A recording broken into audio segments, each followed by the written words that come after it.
the mirror that shows your fate. A mysterious mirror that supposedly shows your fate has appeared in an antique shop. People are going crazy over it, but what does it actually do? Let's find out.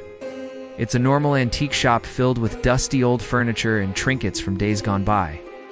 But one item stands out, an ornate silver mirror said to be able to show your fate. People are lining up to see it, but is it really showing their future or something else entirely?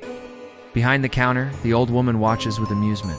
She's the owner of the shop, and the mirror was just another Tuesday morning special.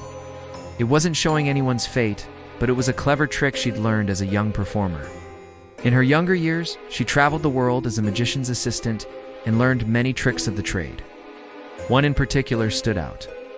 A volunteer would come on stage, pick an object at random from behind a large curtain. The magician would then seemingly read their mind, telling them what they were holding without looking. The secret was a mirror placed at an angle behind the curtain that allowed the magician to see what the volunteer was holding. She adapted this trick for her shop, placing a large mirror behind the display case at an angle, so she could see the customer's reaction to the item in the case. She knew exactly what to say to make them think the mirror was revealing their fate, and it worked like a charm. One day, though, a young man entered the shop who didn't fall for the trick. He saw through the ruse and called her out in front of the other customers. To her surprise, she found herself strangely attracted to this young man who saw right through her. They ended up closing the shop early that day and went out for ice cream. He still wasn't convinced there was anything magical about the mirror, but she had a good feeling about this. As they walked down the street, she turned to him and said, "I have to show you something." She took him to a nearby antique store where she picked out a beautiful necklace and handed it to him. "Will you give me this?" she asked.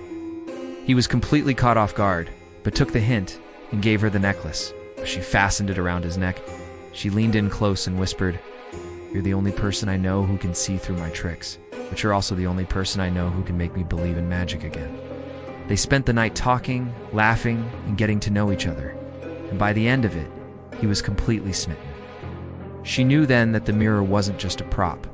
It was a way to bring two people together whose fates had been intertwined long ago. Subscribe for more Nightmares in the Dark. Don't miss what's coming next. Thank you for watching.